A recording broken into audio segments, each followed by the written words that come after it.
You've seen press conferences go sideways before, right? But this one took things to a whole new level. Karoline Leavitt was about to face her toughest test yet, and when she finally had enough, she did something no one in that briefing room would ever forget. It's a packed briefing room in Washington, D.C. Cameras lined up, microphones hot, reporters hungry for a scoop.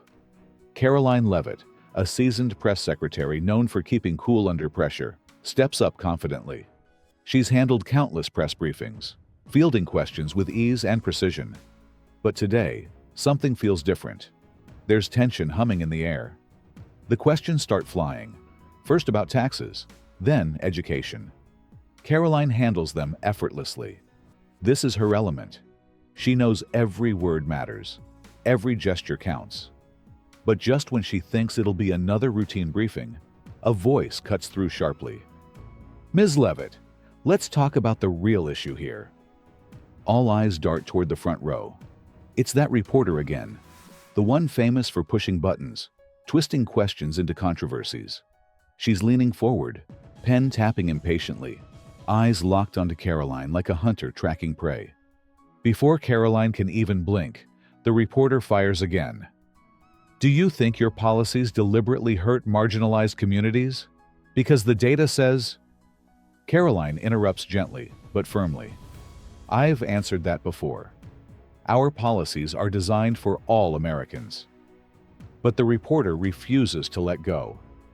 "You didn't actually answer my question. Yes or no?" Karoline tries moving on, but the reporter doubles down, voice sharper this time. "Why won't you give us a straight answer? What's this administration afraid of?" The energy shifts. Everyone can feel it now. This isn't a question. It's a confrontation.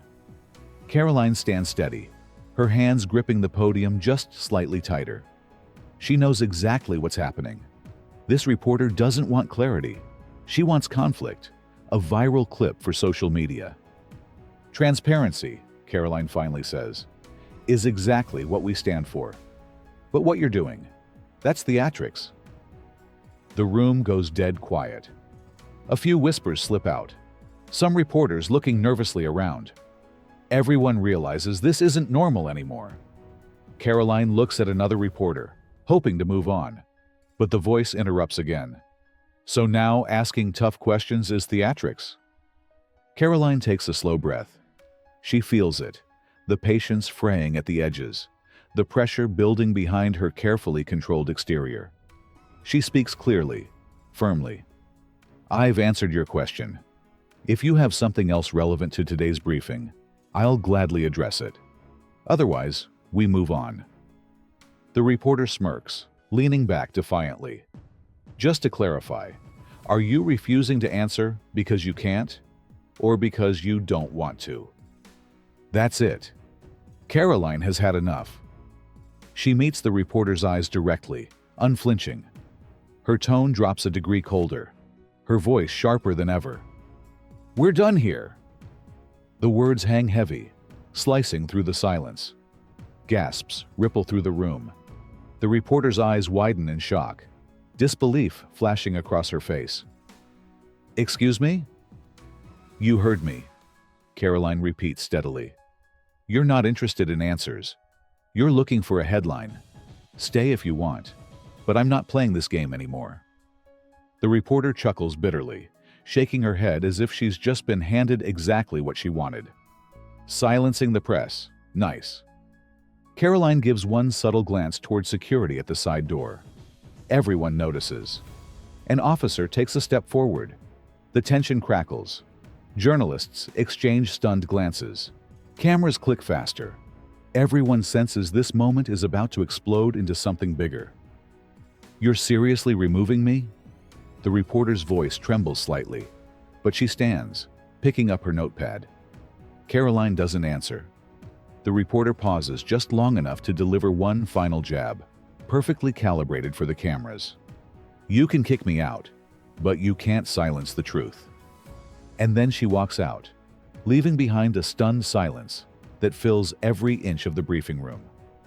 Within minutes, the clip hits the internet, going viral almost instantly. Twitter explodes. Karoline sees it coming the moment she steps off the podium.